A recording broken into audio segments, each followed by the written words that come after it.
جو تقریباً 50 سال پہلے، نصف صدی پہلے جو ایک ریسرچ افیکٹو سکولز کے اور ان کے کریکٹرسٹکس کے بارے میں ہوئی ہو، جس سے کہ کوریلیٹس سرٹن ہمارے سامنے پیش کیے گئے، اس ریسرچ میں کوریلیٹس کی امپورٹنس یا اس کے کریکٹرسٹکس جو اس ریسرچ نے ہمارے سامنے پیش کیے اس کی کیا امپورٹنس ہے، یا کوریلیٹس کی اٹ سیلف کیا امپورٹنس ہوتی ہے، اس کو سمجھنے کے لیے اور اس ریسرچ کے پس منظر میں اس کو سمجھنے کے لیے آپ کے ذہن میں ہونا چاہیے کہ جو یونیکنیس ہے ان کوریلیٹس کی، جو کہ اس ریسرچ میں ہمارے سامنے پیش کی ایڈمونڈ نے، بروکس فیلڈ نے اور ان کی ٹیم نے، اس میں جو ریسرچ ہمارے سامنے آتی ہے وہ اس وقت کے ٹائم میں صرف واحد سیٹ وہی تھا. That was the pioneer work, and it did give us the only set of characteristics or correlates that could just define and make it easier and convenient for the learners, for the educationists to know about effective schools. So وہ ایک research based جو set of کہیے characteristics تھا، وہ ایک واحد ہمیں جو پہلا ملا وہ اسی ریسرچ کے نتیجے میں ملا جو کہ 40-50 سال پہلے ایڈمنڈ نے اور ان کی ٹیم نے کی. اور پھر اس میں دوسری امپورٹنٹ بات ہمیں جو نظر آتی ہے وہ یہ ہے کہ these correlates are the only set of research identified. They were not based on assumptions. They were not based on their personal understanding, personal experiences. Rather, they were very much research based. اور identified بھی ان کی identification جو کی گئی تھی وہ research کے بہت انہوں نے ایک ریگرس قسم کی ان ڈیپتھ ریسرچ کی، جس کے بعد میں یہ والے کوریلیٹس ہمارے سامنے آئے. تو یہ ایک ریسرچ کے ذریعے سے آئیڈینٹیفیکیشن ہوئی، تو گویا ان کی ویلیڈیٹی اور ریلائبلٹی بہت اوتھینٹک ہے، بہت اوتھینٹسٹی تھی اس کے اندر جبکہ یہ انہوں نے شیئر کی. We can because these are the only set that were research identified concept with which we can analyze that complex social organization of a school in order to cause the school as a whole to improve.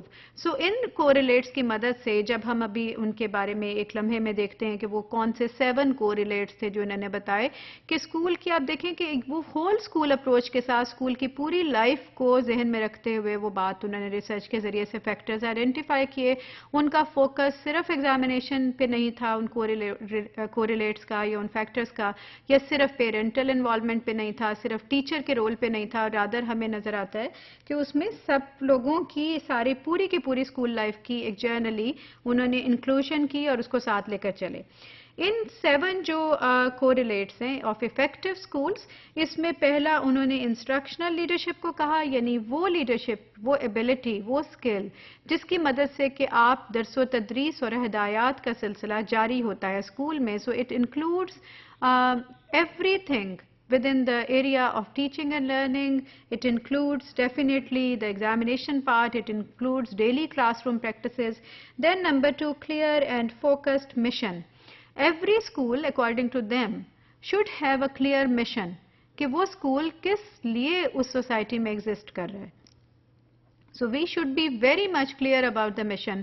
Normally mission statements Hare school میں ہر organization میں ہوتی ہیں، لیکن unfortunately ان کو کہیں پہ frame کروا کے دیوار کے ساتھ لگا دیا جاتا ہے، یا کہیں پہ گولڈن آپ اس کو پالش کے ساتھ پھر دوبارہ سے نمایاں طور پہ انہیں ڈسپلے کے لیے یوز کرتے ہیں. This is not the purpose of a mission statement اور mission in the organisation. Mission is the main steering wheel جس کی مدد سے کہ آپ اسٹیئر کرتے ہیں اور آپ کے سامنے ڈائریکشن آپ کی کلیئر ہوتی ہے کہ where do you want to go. It does provide you the direction and intention for every action that you take in school. So every school should have a clear and focused mission. یہ نہیں کہ بہت general بہت بڑا آپ ایک کلیم کر لیں، وہ بھی صحیح نہیں ہے. Safe and orderly environment, it is very easily understandable. Climate of high expectations, there is nothing like to be the best in education. Education is a continuous phenomena of learning and improving.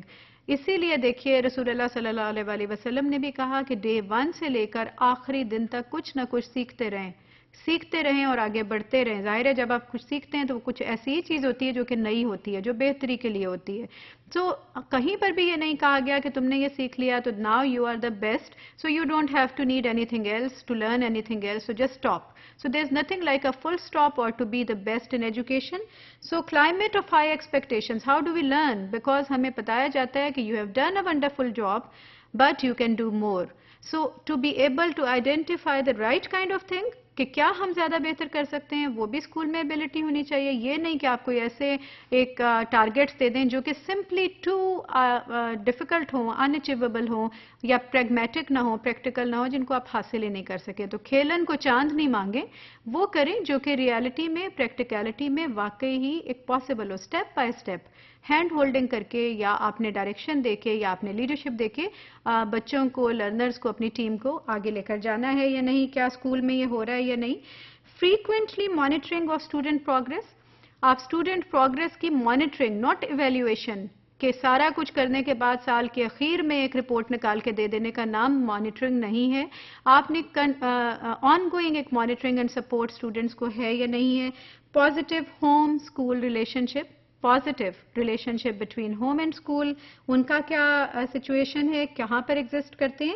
And opportunity to learn and student time on task, کہ سب students جو ہیں ان کے لیے opportunity موجود ہے learning کی بھی، اور وہ کیا لیڈ بیک ایٹیٹیوڈ تو اسکول نہیں دکھا رہا اور ایجوکیشن نہیں دکھا رہی، بلکہ ہر task on time and properly ہو رہا ہے یا نہیں ہو رہا.